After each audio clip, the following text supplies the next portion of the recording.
Hello, my name is Sylvia, and I think my sister tried to poison me.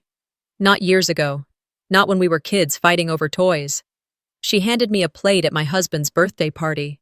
After we'd just announced my pregnancy, smiling, saying she made it just for me. She knew I was allergic. Everyone knew. And that wasn't even the worst part. Because what do you do when the person trying to erase you shares your blood? When your own mother stays silent? When your father ends up in the hospital because of a plate meant for you? They called me dramatic, emotional, unstable. But what if all I did was start keeping receipts? And now, I'm ready to show them. All of it. Would you believe me? The string lights above me glowed with a warmth that didn't quite reach my skin. Mason jars flickered with little tea lights, casting soft shadows across the white linen tablecloths. A country playlist hummed from the Bluetooth speakers someone had set up near the porch. The backyard was full, shoulder taps, polite laughter, clinking glasses, and somehow I felt like a silhouette in a photograph that had already been taken. Dorian leaned in and touched my lower back gently. "You okay?" he whispered, offering a little half-smile that was more question than comfort. I nodded, my own smile just wide enough to satisfy him. "Yeah," I said, even though I hadn't meant it. The truth was, I felt out of place in a space that should have felt like home. The party was for my father's retirement, 70 years old and finally stepping away from the mechanical contracting company he'd built from scratch. It was supposed to be about him, but, as always, the spotlight belonged to someone else. Isolde. She moved through the crowd like she was hosting the Met Gala, not a backyard party in Charlotte. Her voice lifted over others, her laughter hit the perfect pitch, her hand gestures made everyone lean in like she was telling secrets meant just for them. She looked stunning in that champagne-colored maxi dress that shimmered under the patio lights, her hair pulled up into a bun that said, "I didn't try hard at all," even though I knew better. "She's got that politician smile," Dorian had once said. I never forgot that line, because he didn't say it like a compliment. Across the yard, my mother, Evelyn, floated between guests like a well-trained hostess. She held a casserole dish in one hand, a glass of Riesling in the other. She greeted old church friends, introduced cousins to new in-laws, managed the flow of conversation like she was directing traffic at a holiday parade. And me? I'd been standing in the same spot for 15 minutes with an untouched glass of lemonade, nodding to strangers I didn't recognize and smiling when they passed. That was the moment I realized I hadn't been greeted by my own mother yet. "Excuse me," I murmured to Dorian, stepping away before he could respond. I made my way to the drinks table just to appear occupied. That's when I overheard the first toast. Isolde had gathered a small circle near the porch, her wineglass raised. "To August Gray," she said, "the man who built everything, and still shows up to fix whatever's broken, even if it's not a pipe." Laughter. Applause. Someone joked, "You mean emotionally?" Isolde smirked and continued, "Dad, you've been more than a provider. You've been the anchor, and I'm proud to be your daughter. The first one, by the way, who always knew you'd outwork every man in Charlotte. The first one. Subtle. Effective." Then came the lineup of acknowledgments. My brothers, both mentioned for their quiet strength and technical smarts. Isolde's husband, praised for keeping up with her. Eveline, the woman behind the man. Even the neighbor's teen daughter, who made the party playlist, got a shout-out. Not a word about me. Dorian noticed. His hand slipped into mine under the tablecloth. I squeezed his fingers gently, telling him not to make a scene. But something in my chest folded.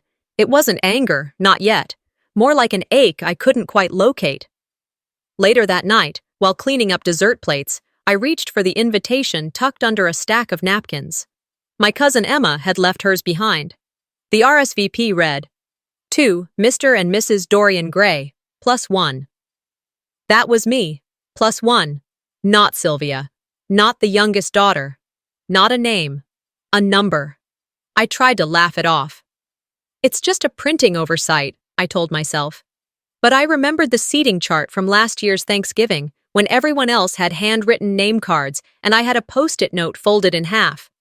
I remembered the time my birthday was forgotten until Isolde posted an # on this day memory and tagged me accidentally. And I remembered every single moment in between where I allowed it. The erasure, the redirection, the way I made myself smaller to keep the peace. I stood by the buffet, watching Isolde pose for pictures with Dad, Mom clapping along as if it were her wedding day all over again. No one looked in my direction. I wasn't angry, not yet. I was tired of waiting to matter. Hey, Dorian said gently behind me, handing me a slice of cake I hadn't asked for. You sure you're okay? I took the plate, thanked him, and said, Yeah, I'm just taking it all in. He tilted his head. It's like you're a guest here. I laughed once through my nose. That's exactly what I am. Later that evening, I sat alone on the porch swing after the last car had pulled away. The yard was quiet now, save for the crickets and the faint buzz of fairy lights still glowing above the railing. Dorian was inside, helping my parents clean up. I just needed air. It wasn't the worst party I'd ever been to, but that's what made it sting worse. There were no big fights, no slammed doors, no name-calling. Just a feeling. The quiet kind that creeps in when you realize you've become a background character in your own story. That night, I washed the makeup off my face in our guest bathroom and stared at myself in the mirror. My reflection didn't cry. She looked back at me like she was waiting for me to wake up. And I think that's when it truly began. Because being invisible, well, that was still safer than being a target.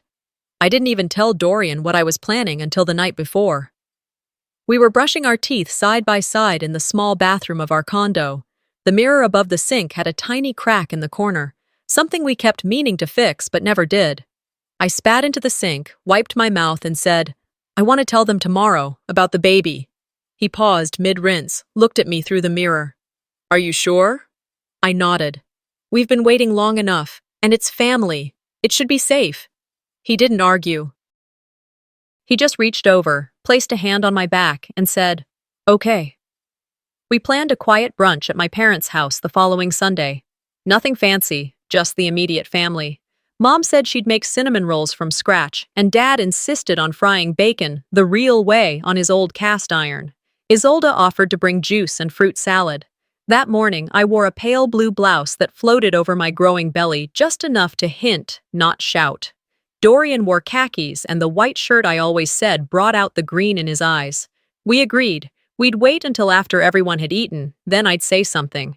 Something short, meaningful, maybe even a little teary. I had rehearsed it twice in my head already. We wanted to share something special with you all today. We arrived 10 minutes early. Evelyn was already bustling around the kitchen, humming to herself, her hands covered in flour. She kissed me on the cheek and handed me a towel. Wipe that counter, would you, honey? I smiled and did as told. I didn't mind helping. It felt good to be part of something simple, grounded. Isolde walked in 5 minutes later, sunglasses still on, holding a bag of cut fruit in one hand and an oversized tumbler in the other. Mimosas, anyone? She sang, as if it were a performance. I brought the good stuff. Dad chuckled. It's barely 10. Brunch is brunch, she grinned. She air-kissed me, then moved straight to Dorian. You look well, she said, lingering a second longer than polite. He nodded, polite but distant. The meal came together like any other family meal. We sat around the table, passed dishes, joked about the overcooked bacon, listened to Dad tell the story about the squirrel in the attic for the 4th time. I kept glancing at Dorian, giving him tiny nods. Not yet. After the biscuits, after the coffee. And then it happened. A sharp buzz. My phone on the table lit up with a notification. At Isolde Gray tagged you in a story. My heart sank a little, but I tapped on it out of habit. It was a video, taken from inside our apartment, our kitchen, the day we found out, the little white stick with the plus sign, my voice whispering, It's real. Dorian hugging me, lifting me off the floor. My laugh, unfiltered, caught mid-sob. Over it, Isolde had added glittering pink letters. Can't wait to meet baby gray Auntie Isolde is already obsessed. The caption read, Surprise announcement this morning. So happy for my baby sis and Dorian. I blinked, swallowed, looked up. Dorian's face went pale. Evelyn clapped her hands together. Oh my God, are you really pregnant? Isolde beamed like she had just orchestrated a Broadway number. I just couldn't keep it in anymore. I mean, it's family. I was too excited. Elias, my 10-year-old, looked up from his juice. Mom? I nodded, forcing the corners of my mouth up. Yeah, buddy, you're gonna be a big brother. The room burst into congratulations. Evelyn wiped tears. Dad stood and gave me a bear hug. Isolde handed out napkins like it was her wedding day. But I couldn't hear any of it. All I could hear was the sound of my own heartbeat, the one that was supposed to lead the moment, the one she had spoken over. After brunch, while the others moved to the living room for coffee and leftover banana bread, I slipped out to the back patio. Dorian followed me. I'm going to kill her, he said quietly, his fists clenched at his sides. No, I said, sitting down on the swinging bench. You're not. She took our moment. She filmed us without asking. She weaponized it, Sylvia. I nodded. I know. He sat beside me. Do you want me to say something? I stared out into the yard. The wind moved through the magnolia leaves like a whisper. Not now. Not here. We sat in silence for a while. Then I pulled out my phone, opened the Instagram app, and quietly deleted the draft post I had scheduled for later that evening, the one where I had planned to share the news, in my own words. That afternoon, as we drove home, Dorian's hand rested on my thigh, but neither of us said much. The sun filtered through the windshield, catching the edges of his profile. I stared ahead, trying to untangle the knot in my chest. When we got home, I walked straight to our bedroom, kicked off my shoes, and stood in front of the mirror. I touched my belly. She had done it again. It wasn't the first time. She had announced our engagement before we had told our parents. She had posted photos from my bachelorette party with the caption, "If only I were the bride." She had coordinated my wedding seating chart and placed me near the bathroom. But this felt different. This was sacred. This was mine. I sat on the edge of the bed, pulled a notebook from my nightstand, and opened to a blank page. At the top, I wrote, "She took this from me." Below it, I listed everything I had lost: control, voice, space. Then I turned to the next page and wrote one word in the center: enough. That night, while Dorian read in bed beside me, I scrolled through Isolde's Instagram stories again. Her voice chirped over the video like a talk show host. It's going to be the cutest baby ever. Look at them. They're glowing. She was glowing. From my light. I put the phone down, turned to face Dorian, and whispered, "This isn't about attention anymore." He looked up. "What do you mean?" I stared at the ceiling. "This is about erasure. She's not just louder than me, she's trying to make sure I don't get to speak at all." He reached over and turned off the lamp. "She's not going to win." But in that moment, lying in the dark, I wasn't so sure. After that brunch, I didn't speak to Isolde for almost a week. Not out of anger, but something worse: clarity. It was as though someone had wiped a fogged-up mirror, and I could finally see what had been in front of me all along. We had another family event coming up, of course. There always was. This time, it was a local fundraiser for the community library, something Isolde had helped organize and, naturally, turned into her own personal showcase. She didn't invite me directly. Mom did, in a tone that sounded more like a formality than a request. "You should come. It'll be good for the family to be seen together again. People notice when things feel off." That line stuck with me. People notice when things feel off, as if the goal wasn't to fix what was broken, but just to look functional enough in public. So I went. Not because I wanted to, but because I needed to see things for what they were. No filters, no illusions. The event was held in the reception hall at the Presbyterian Church downtown. Long tables were set with red and cream linens, centerpiece bouquets wrapped in burlap, and name cards carefully folded at each place setting, except ours. Dorian and I arrived just before noon. He had his hand at the small of my back, guiding me gently through the crowd. We smiled at people we barely knew and nodded at faces we vaguely recognized. We walked up to the check-in table, where a college-age volunteer squinted at the seating chart. Gray? Gray? Ah, yes. Dorian Gray and guest. Table 11. Guest? Dorian repeated, his tone mild but edged. "It's probably just how the form was filled out," I said quickly. "It's fine." Table 11 was tucked near the swinging kitchen doors, beside the hallway leading to the restrooms. Our chairs were angled just enough so that every time the door swung open, we got a whiff of disinfectant and a glimpse of a janitor's cart. Dorian looked at me. "You want to leave?" "No," I said, sitting down. "Let's just eat and go." Halfway through the salad course, a waiter bumped my chair with a tray. I apologized reflexively. He smiled awkwardly and said, "Sorry, ma'am, it's tight back here." Of course it was. I could see the main table from where we were, where Isolde sat beside the mayor's wife and two board members from the local arts council. She wore a navy wrap dress, gold earrings, and a smile so well practiced it looked laminated. She didn't look at me once, not when I came in, not when I sat down, not when I excused myself to the restroom. I stayed in that stall longer than I needed to. The quiet hum of the fluorescent light was strangely comforting. When I finally emerged, I didn't go back to the table right away. I took a detour through the hallway and ended up near the coat closet. That's when it hit me, something I hadn't thought about in years. It was the smell, faintly musty, like old church programs and wood polish. The same scent I remembered from the night I walked in on them whispering. I had been 12. I wasn't supposed to be awake, but I had snuck downstairs to get a glass of water. I remember the cool linoleum under my bare feet, the creak of the fridge door, the way their voices hushed when they saw me, too late. Evelyn was standing near the stove, Isolde seated at the kitchen island. They didn't notice me at first. Mom said, "Sylvia wasn't planned. She just happened. God must have felt guilty for something." Isolde laughed, soft, like she was comforting her. "Yeah, but she'll always be the extra one, the forgotten one, the inconvenient one, the one who never quite fit." I had buried that memory so deep, I forgot the words. But here, in the dim hallway of a fundraiser I was barely invited to, the words came rushing back. I returned to the table and sat silently beside Dorian. He looked at me, waiting.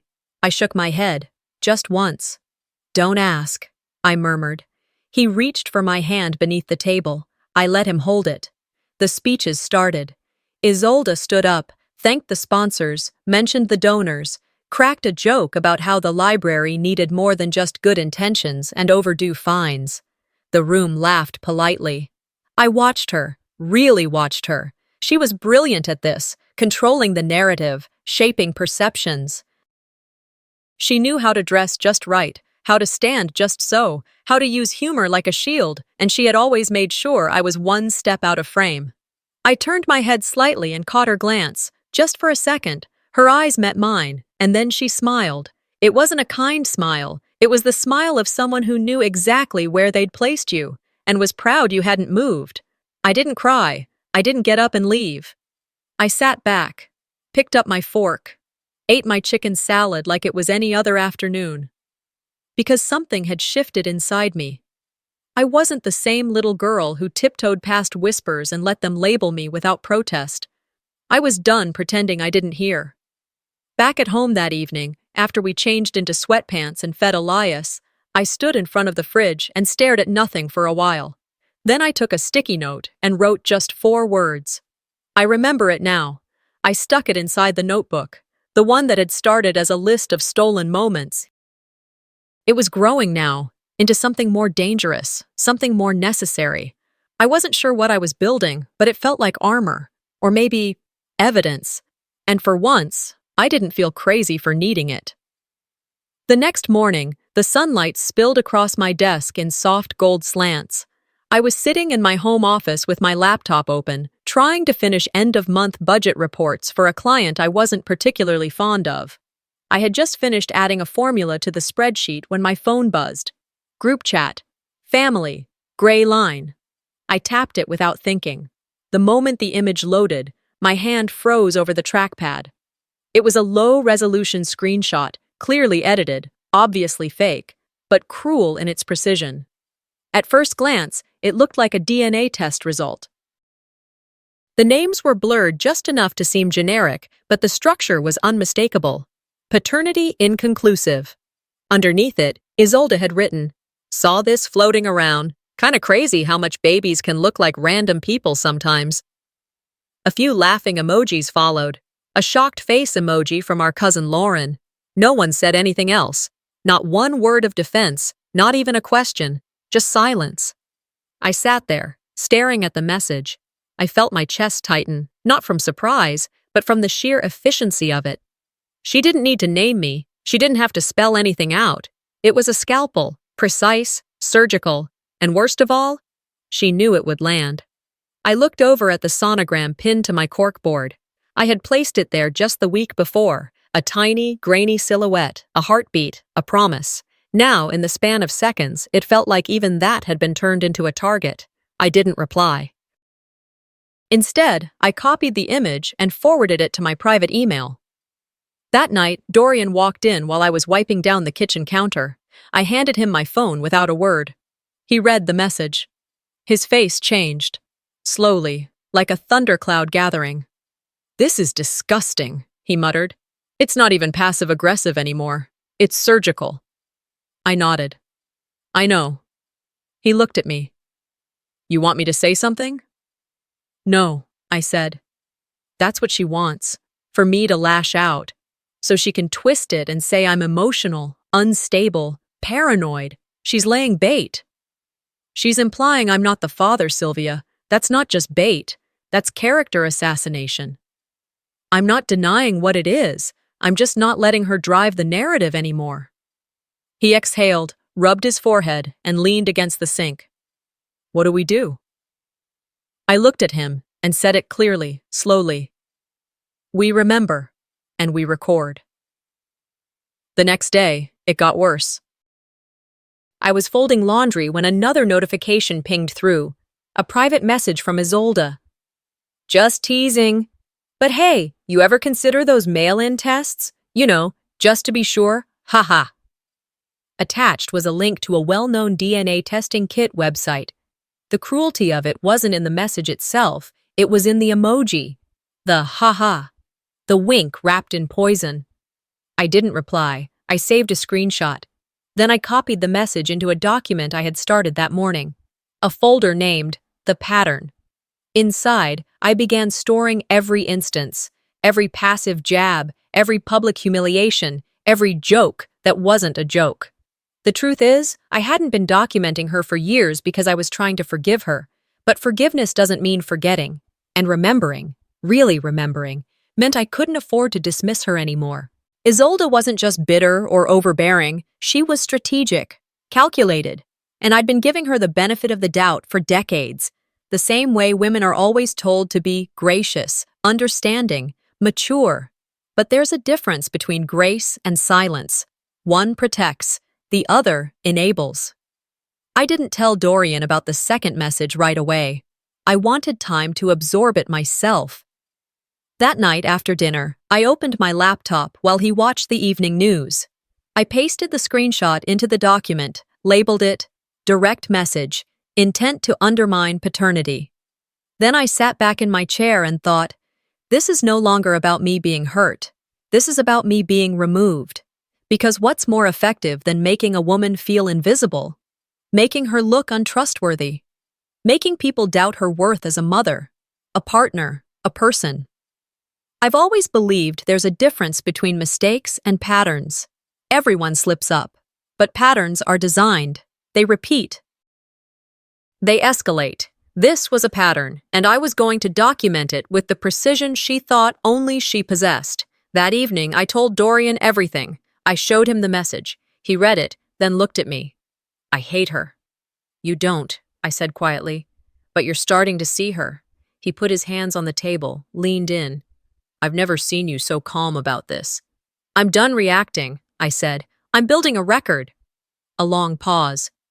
"I want to believe that this ends with just exposing her," he said. "But I'm starting to wonder, what if she doesn't stop?" I met his eyes. "Then we won't stop either." I started backing up everything digitally, emailing screenshots to myself, printing messages, taking photos of printed posts in case she ever tried to delete and deny. I had read too many stories of women being dismissed, gaslit, told they were dramatic or overly sensitive. I wasn't going to be one of them.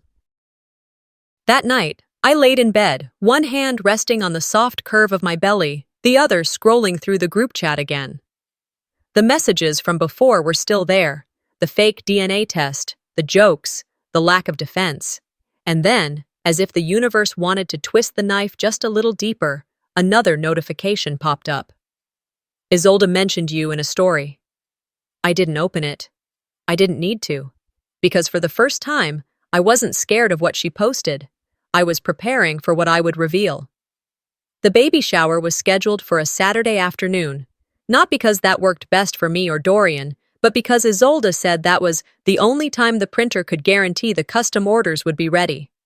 Of course she handled the printing, she always does. Place cards, t-shirts, welcome signs, hashtags. Presentation had always been her drug of choice.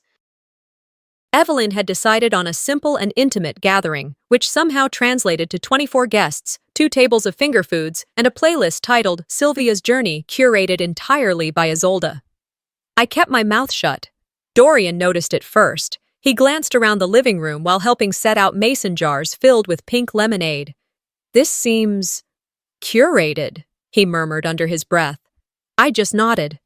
That's because it is. The party started around 1. My mother greeted everyone at the door with a plate of cheese straws. Dorian's cousin, Beth, brought a diaper cake that looked like it belonged in a magazine. Isolde arrived 15 minutes late and immediately pulled out a bag with her surprise, matching t-shirts, folded neatly and placed on each chair. On mine, mommy-to-be. On Dorian's, soon-to-be daddy. On Isolde's, proud aunt of baby Liam, from Emily Dorian. It took me less than 3 seconds to process it. Emily. Dorian's ex. The one he dated on and off for years before we met. The one Isolde had always said fit better into the family dynamic. The one who used to tag along on family game nights even after they broke up. I held the shirt in my lap and stared at it. I didn't move, didn't blink. For 20 full minutes, I just sat there, the cotton fabric balled between my fingers. No one else seemed to notice the name, or, more likely, they pretended not to. When it came time for the group photo, Isolde held her shirt up for the camera with a proud grin. Let's celebrate the next generation of Greys! I didn't hold mine up. I didn't put it on. I folded it once, then again, and slipped it into my purse. Later, in the kitchen, Dorian found me by the sink, rinsing off a sticky plate. He handed me a napkin and said low, "That wasn't a mistake." "No," I replied. "It wasn't. She's saying it on purpose, Sil. She's saying Emily should be the mother. She's saying you're temporary. She's saying a lot, and the louder she gets, the more obvious she makes herself." His jaw clenched. No, I cut him off. That's what she wants, for us to lose our cool, so we look like the ones creating drama. I'm not giving her the satisfaction. He stared at me. So what do? We document, I said. After most of the guests had left and the cake was boxed up, I helped Mom clean up the kitchen. She hummed while putting plastic wrap over leftovers, acting like everything was perfectly normal. While she stepped out to answer a phone call, I noticed her cell still sitting on the kitchen island, screen lit, unlocked. I didn't go looking. It was already there, visible. A message thread. Isolde. I'm worried she's not stable. If she gets too stressed, she could lose the baby. Just saying. We should be careful. Evelyn. I know. I'll keep things calm. I stared at the screen until it dimmed.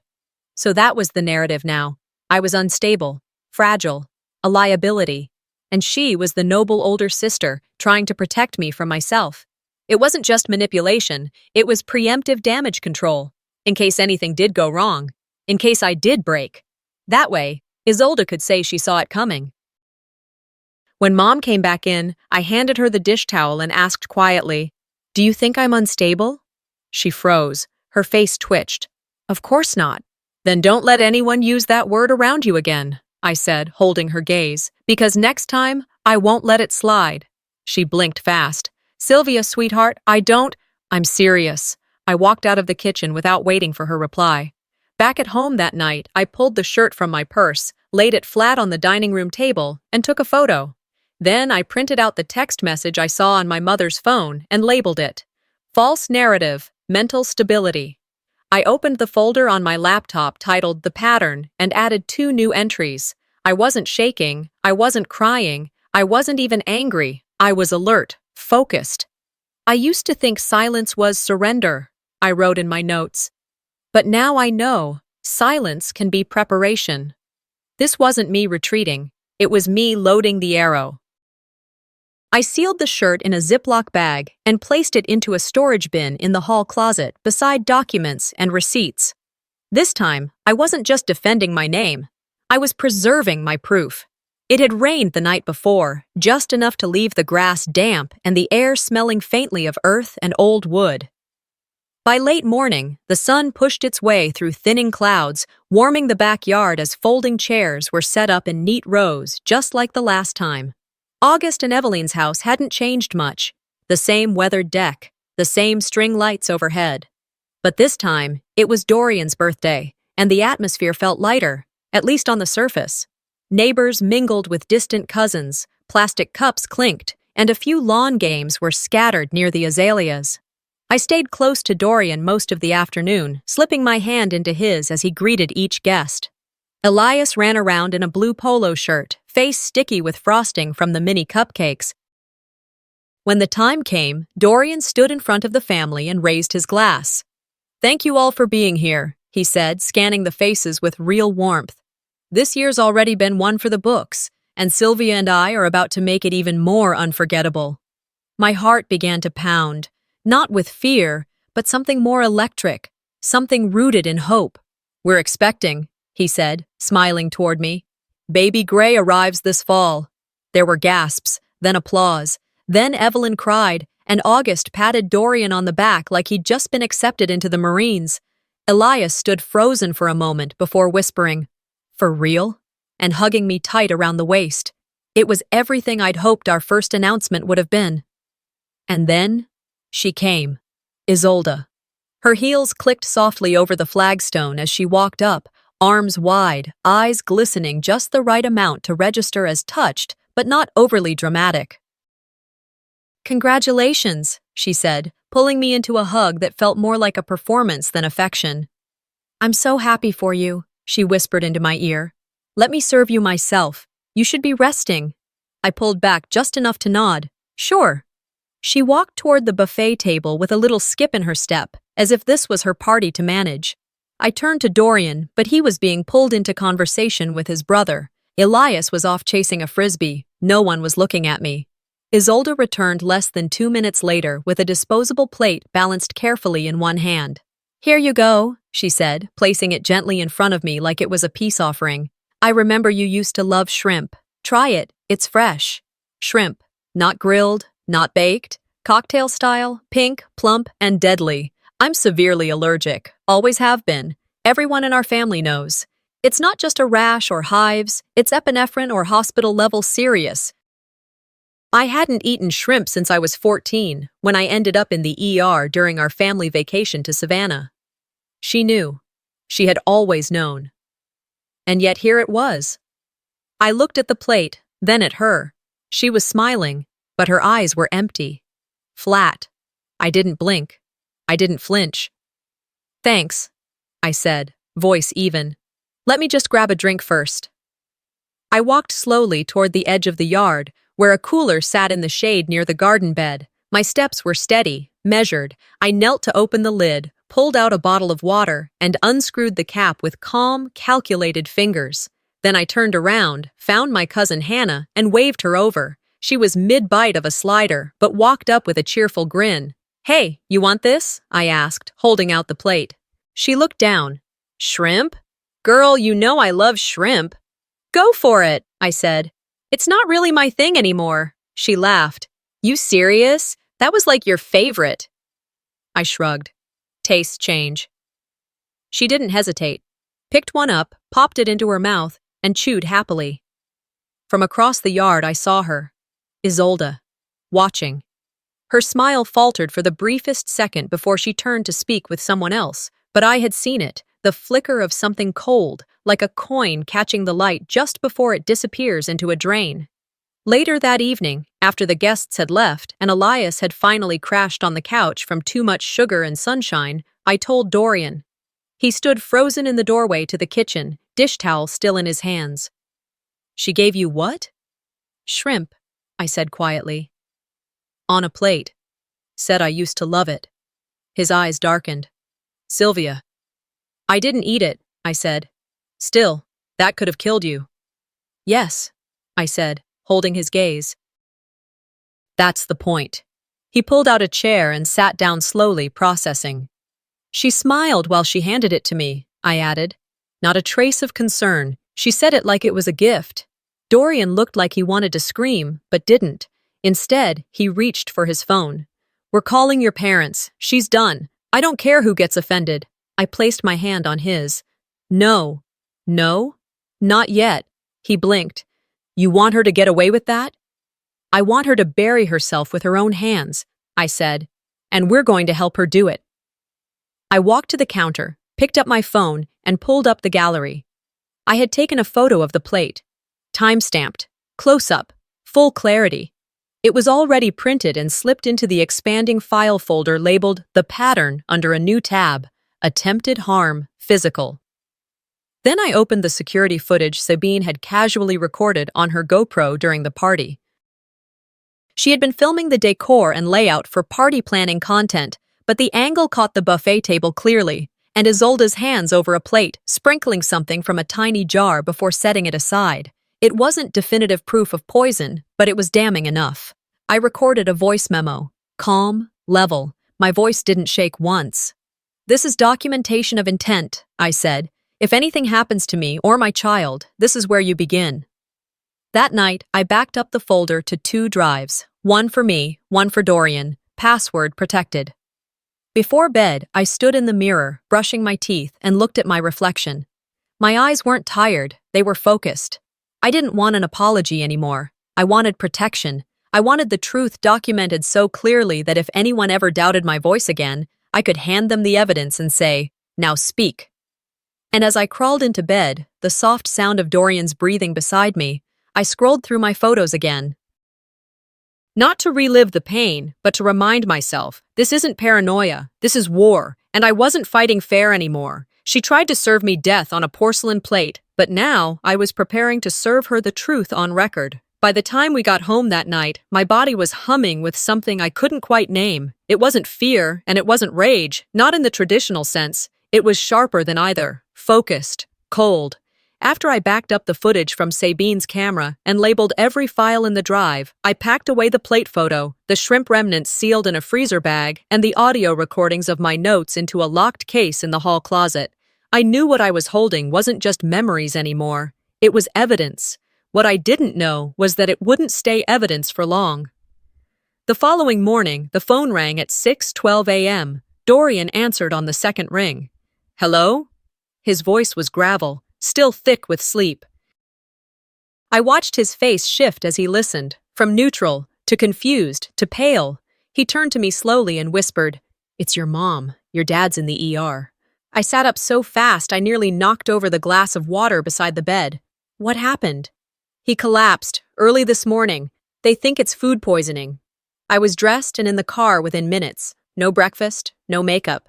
Just Dorian, a denim jacket, and a pit growing somewhere deep inside my stomach.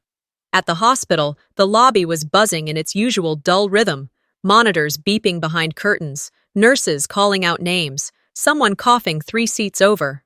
Evelyn sat hunched in a vinyl chair, eyes red-rimmed, face pale. He's stable, she said before I could ask.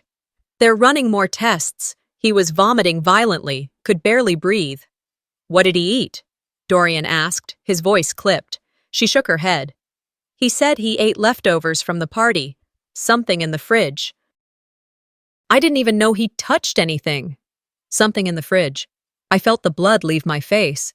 I had labeled that plate. I had set it aside. Meant to photograph it again in the morning, maybe even take it to a lab if I could convince someone to test it off the record. I had put it in the same spot he always reached for, top shelf, second row. He never even thought to ask. I stepped away and dialed Sabine immediately. She picked up on the first ring. You okay? My dad ate the shrimp plate, I said. The one I saved. Oh my God. I need the cleanest version of the footage. No watermarks. Nothing. I'm sending it now, she replied, voice trembling. I have the clip. It's short, but it's clear. She's alone in the kitchen. She touches the plate, pulls something from her pocket, sprinkles it, then walks away. I closed my eyes. Send it to my email and text it to me. I need both. Done. When I returned to the waiting room, Isolde had arrived. She was standing with Evelyn, arms crossed over her chest, her makeup impeccable. I came as soon as I heard, she said, too loudly. I just can't believe this. Who let him eat unrefrigerated shrimp? I said nothing. Evelyn looked between us, panic in her eyes. This isn't the time, girls. Dorian stepped beside me. Actually, I think it is. I looked at him. He gave me a single nod. I took out my phone, opened the video file, and silently handed it to my mother. Evelyn stared down at it. Her lips parted, her fingers tightened around the phone. Isolde leaned over her shoulder. What's this? She watched herself on screen, walking into the kitchen, alone, wearing that lemon-colored dress. She picked up the plate, tilted a small packet over it, and smiled. The footage had no sound, but it didn't need it. This is edited, she snapped, taking a step back. This is fake. You think I would poison my own father? I think, I said calmly, that you didn't expect him to grab the plate. You're sick, she spat. You've always been jealous. You can't stand that people like me, that Mom listens to me. I didn't put the shrimp on that plate, I replied, louder now. You did. Evelyn was crying. August was still behind the curtain, unconscious, his IV drip beeping at a steady rhythm that somehow felt like a ticking clock. Isolde turned to Evelyn. You're not going to believe this, are you? This is her plan. She's setting me up. Evelyn didn't respond. She didn't defend her. She didn't defend me either. She simply walked away. I want you out of my parents' house, I said, my voice razor-sharp. Effective immediately. Don't call. Don't text. Don't show up at family dinners pretending you're welcome. You don't have that right. Dad does, I said. And he will, as soon as he wakes up. She laughed bitterly. Oh, please. You're pregnant and hormonal and clearly losing it. Dorian stepped forward, his voice even colder than mine.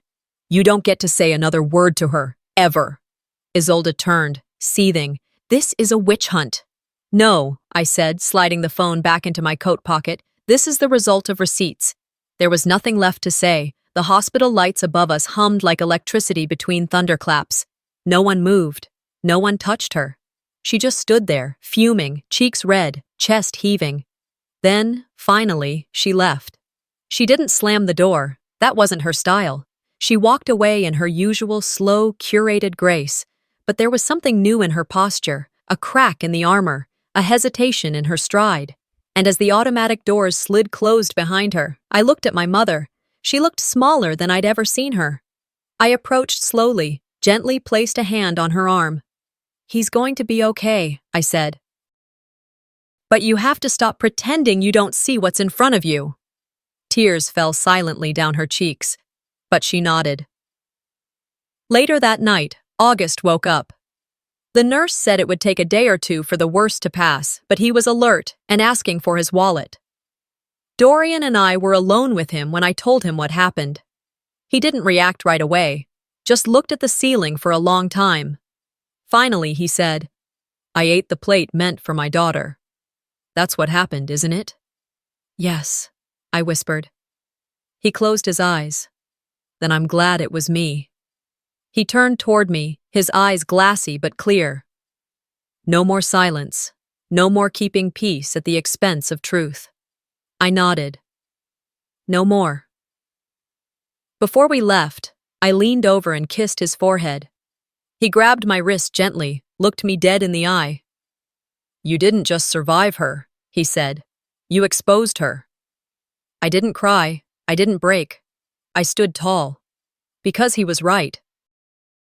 And so I turned back once, just once, toward the hallway where she had vanished hours earlier. You didn't just poison your father, Isolde, I whispered under my breath. You poisoned every lie you ever told us. We didn't hear from her for 6 days. No texts, no group chat updates, no snide comments floating in with emoji-laced sarcasm. Just silence. And then, on the 7th morning, Isolde reappeared. It came in the form of a glowing Instagram post, white background, dried eucalyptus border, a soft filter that blurred out imperfections. The photo showed 2 golden baby booties sitting atop a book titled The Art of Becoming. The caption read, A miracle of timing, found out I'm expecting. In light of recent family stress, I've been quiet, but it's finally my turn to bring life into this world. Below that, the comments poured in. So happy for you, Iz. You'll be the most glamorous mama ever. Redemption season, sis. Evelyn hearted the post. I didn't comment. I didn't like it. I didn't open the post a second time, but I did take a screenshot, and I printed it. Then I added it to the pattern folder, right under the shrimp photo and the GoPro footage. It wasn't real. I knew it wasn't real. There was no way. The timing, the phrasing, the need to one-up me at every turn, it all lined up too perfectly. And besides, there had been no mention of a partner, no ultrasound, no symptoms, no behavior shift. It was a decoy, another smokescreen to shift the narrative. But this time, I didn't just know it. I could prove it. A few nights later, I was sitting with August on the back porch, sipping peppermint tea while he wrapped a blanket tighter around his shoulders. He was still recovering, still moving slower, but his eyes had cleared. His voice had returned. I saved something for you, he said softly. He leaned over, opened the drawer on the porch side table, and pulled out a worn leather notebook, the kind with soft corners and faded edges. He placed it in my lap and looked at me the way he used to when I was little and scared of thunder. I started writing this after you were born, he said. Thought it would help me stay balanced. Thought it would help me be fair. It didn't. But you deserve to read it now. I opened the first page.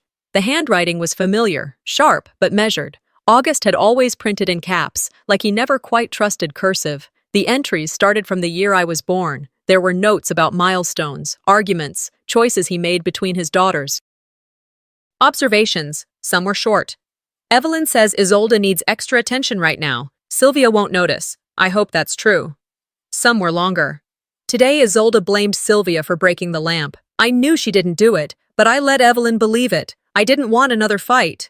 And then, scattered throughout, were sentences that made my chest ache. Sylvia is the only one who apologizes even when she's the one bleeding. I've seen Isolde twist stories more than once. I stay silent because I'm tired. The silence protects peace, but I'm starting to wonder if it just protects the problem. I read in silence for nearly an hour. By the time I looked up, August was dozing in his chair, the blanket slipping down one shoulder.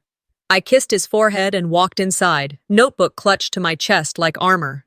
2 days later, we held a family meeting. At August's request, Evelyn made tea.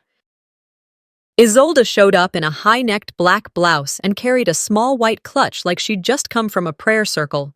Dorian sat beside me. Elias stayed upstairs with headphones and a movie.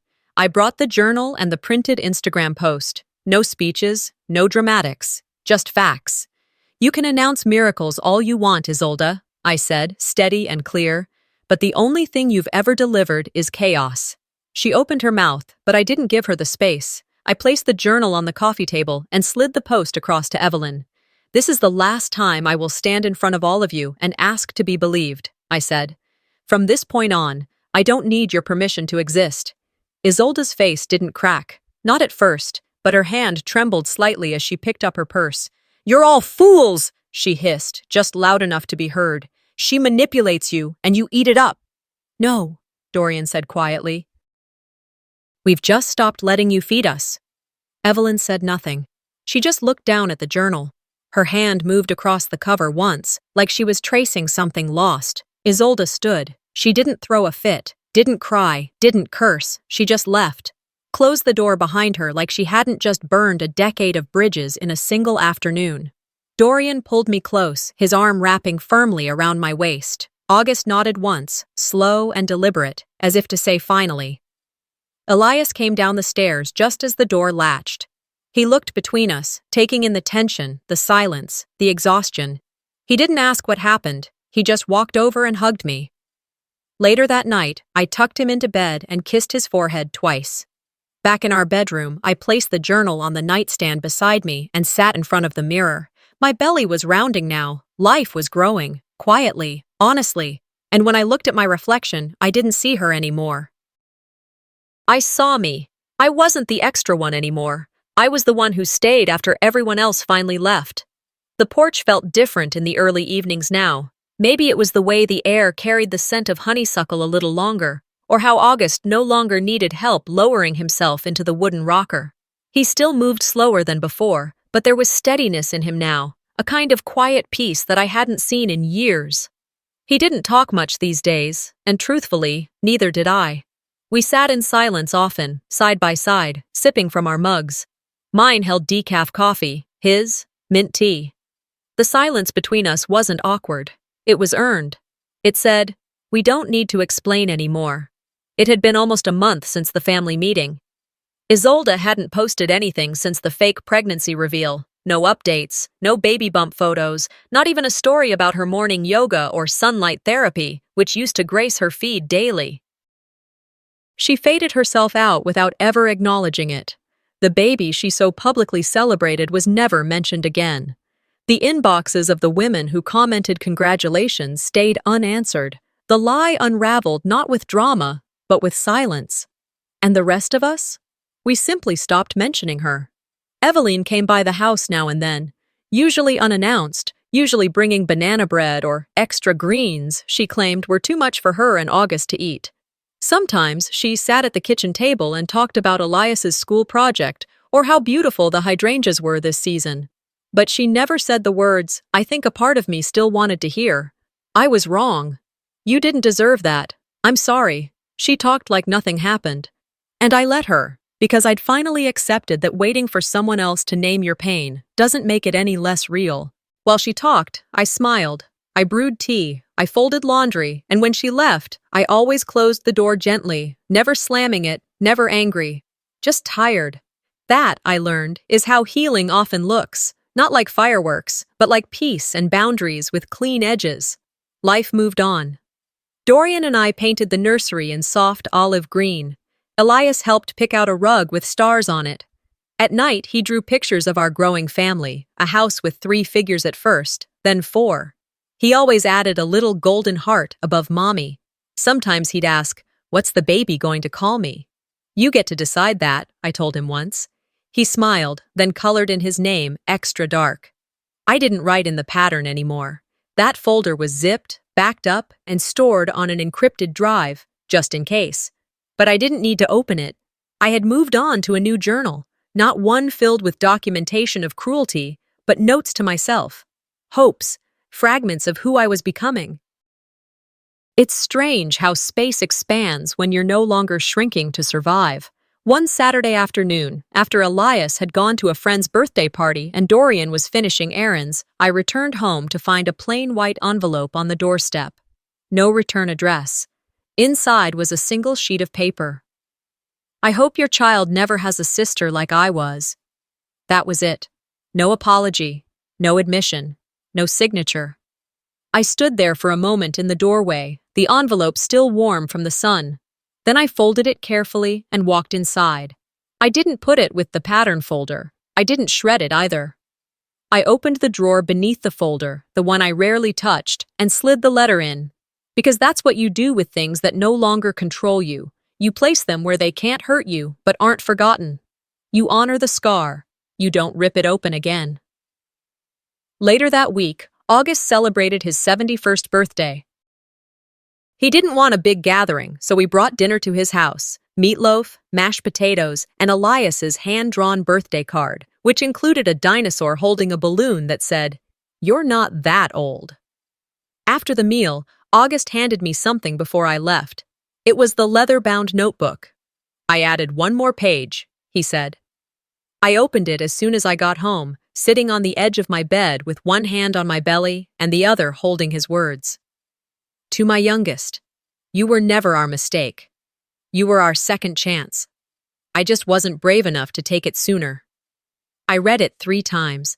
Then I closed the book and placed it beside my new journal on the nightstand. It wasn't a perfect ending. August still carried guilt. Eveline still avoided truth. Isolde was still out there somewhere, rewriting her story for an audience that hadn't watched her undo a family from the inside out. But I was here. I walked into the nursery that night and picked up Elias. He wrapped his arms around my neck and yawned against my shoulder. "No one will ever erase your name, baby," I whispered, not like they tried with mine. I held him close, and for a moment, the past quieted. My hand rested on the life growing inside me. Steady, strong, real. I wasn't healed, but I wasn't afraid anymore. And that, finally, was enough. In the end, it wasn't about revenge, it was about reclaiming my voice. Sometimes, the deepest wounds aren't physical. They're the ones made in silence, behind closed doors, by the people we're told we should trust the most. Have you ever had to protect yourself from your own family? If this story made you feel seen, heard, or even just curious, leave a comment below. I'd love to hear your thoughts. And don't forget to subscribe for more true family stories like this, because sometimes the most shocking betrayals don't happen in fiction, they happen at home.